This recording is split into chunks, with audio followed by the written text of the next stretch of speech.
Welcome to The Explainer. Today, we're going to talk about one of the most important, but maybe one of the most misunderstood, parts of a great story, and that is plausibility. Okay, so right away, the source material here is kind of throwing a curveball. It's asking us to completely rethink what plausibility actually is. See, it's not some checklist of what's realistic or not. Nope. It's a feeling. And as you can see here, it's a feeling that is totally subjective, totally personal to every single person watching. So if plausibility is just a feeling, what does that actually mean for a storyteller? Well, the whole idea is that we need to kind of shift our focus. It's not about what's possible in our real world, but what feels true to your audience, deep down as they're actually going through the story. And this right here, this is the core concept we're talking about, subjective plausibility.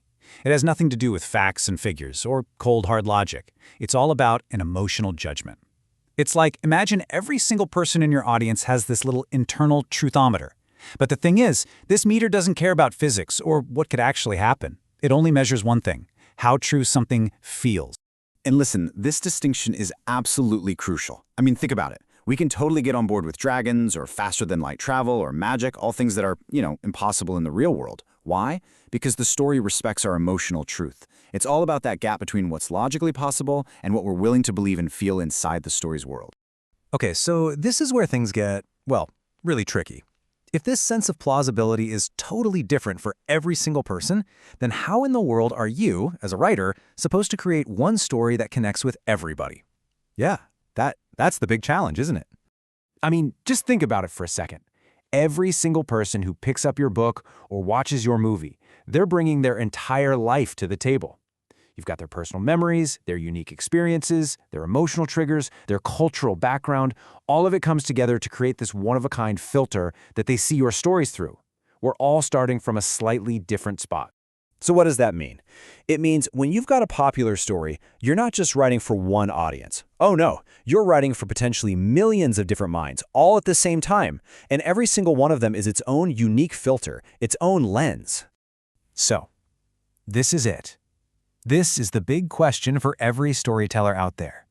How can you possibly design one single story that satisfies all these unique, personal, abstract feelings?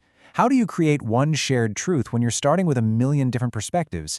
It sounds almost impossible, right? So how do we tackle this seemingly impossible problem? Well, the source material gives us a really fascinating solution, and it suggests that the answer isn't to look outward, trying to please millions of people. No, the answer is to start by looking inward. So here's the method, broken down into 3 really powerful steps. First up, you have to become your own first audience. You are the primary test subject. If a scene or a line of dialogue doesn't feel true to you, it's probably not going to feel true to anyone else. Step 2, you've got to trust that feeling. Your personal, subjective gut check, that's your North Star, your most reliable guide. And finally, number 3, your mission is to close the distance between your feeling and what your audience might feel. You're a bridge builder. And this quote, this really hits the nail on the head. The point isn't about being objectively correct or winning a debate. It's about focusing all your energy on minimizing that gap, the distance between what feels true to you and what might feel true to all those different people out there. So what's the end game here? What happens when a writer actually nails this? When they manage to close that emotional gap, well, something pretty incredible starts to happen.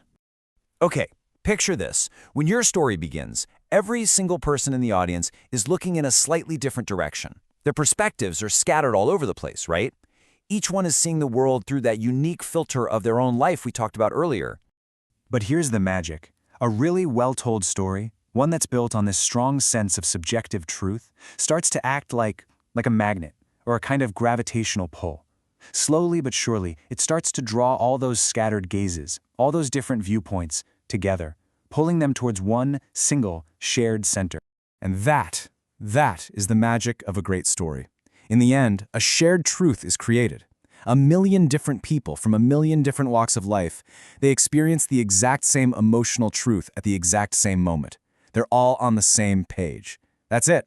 A single, powerful plausibility is born. That's the ultimate achievement. So really, it all comes down to this one question that you as a creator have to ask yourself.